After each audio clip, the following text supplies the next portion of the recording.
I don't know everybody's background here, but I was raised in a pretty strict Christian conservative household.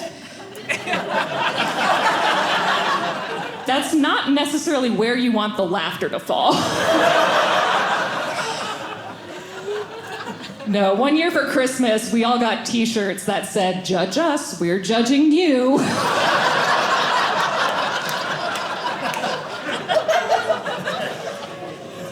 And growing up, my parents did not want anyone brainwashing me, except for them. So they homeschooled me. Do we have any other socially special people here tonight?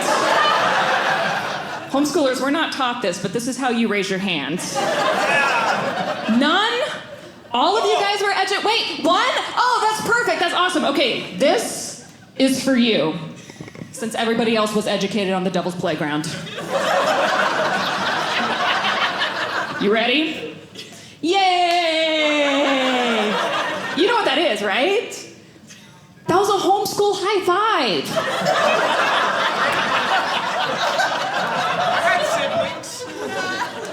We're gonna give it one more second. This row is explaining it to each other. There's no rush, you guys. No jokes left behind. I've got 7 hours. I wasn't lying. No, I had a good childhood, a good upbringing. I was raised, though, what I like to call Amish light. So just a little behind on pop culture. I don't think I heard a rap song until I was in my early 20s. And that's when I learned I do like some rap, but when I try to rap, I can't pull it off. Maybe because I am what one dermatologist once called severely Caucasian. I like to call rain Irish tanning weather. So when I try to rap, I just end up sounding like a Disney character. I'm like, and when we get down to the clubs, all the girls, they be going,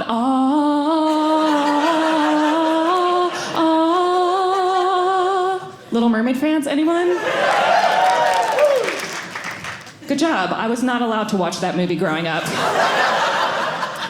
Because Ariel rebelled against her father and lived. You know.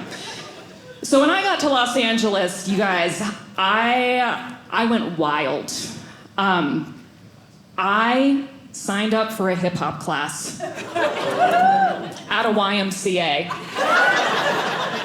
at 11 a.m. on a Wednesday. #Thug Life. No, the class was this weird mix. It was like me, and then there were some moms, and then there was like Daryl, the stay-at-home dad.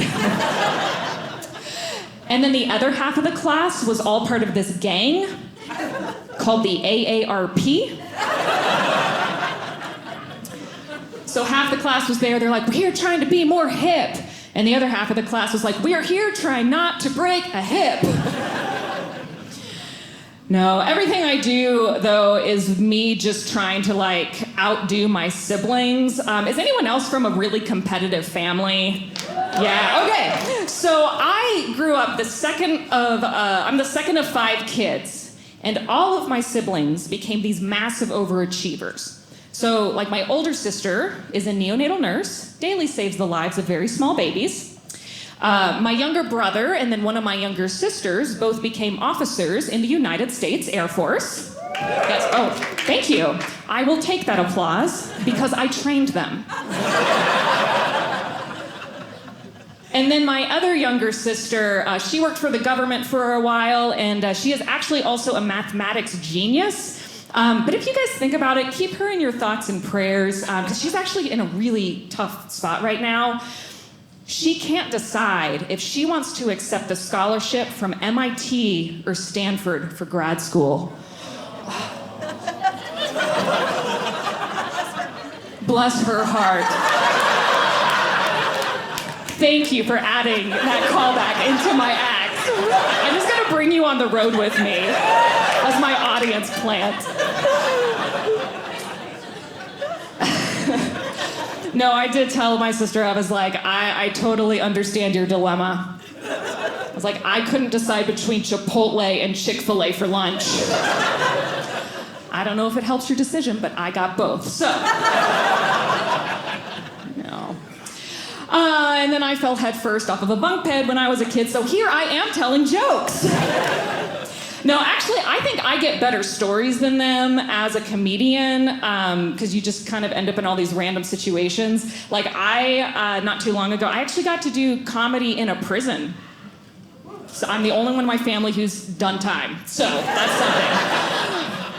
No, but I got there to the prison and they were like, hey, before we go in, do you need anything? Do you want anything? And at first I was like, no. And then I was like, ooh, actually, can I have a phone call? I just want to call my parents and have Nashville County Prison come up on their caller ID.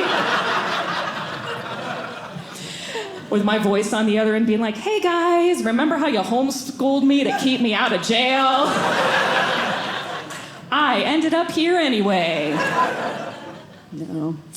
I'm happy to be back on the road again with comedy. It's logistically simple for me to kind of travel a lot right now because I don't have kids, I'm not married.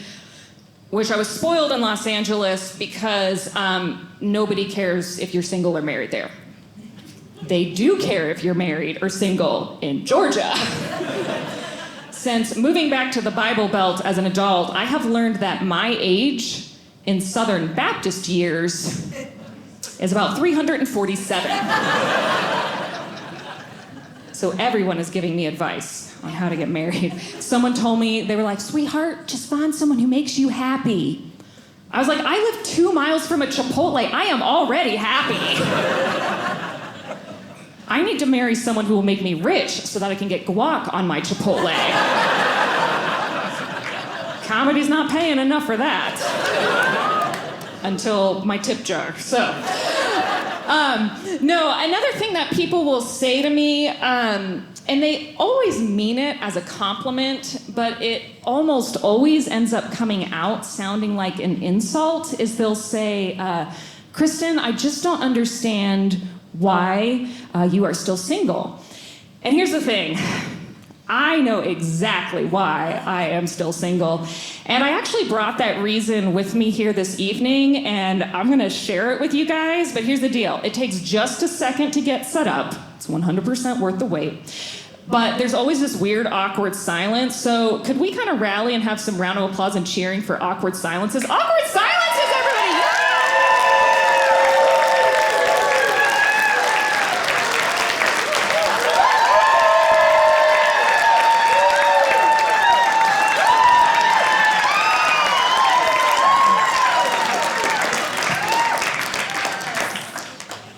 If you do not know what this is a modern-day chastity belt.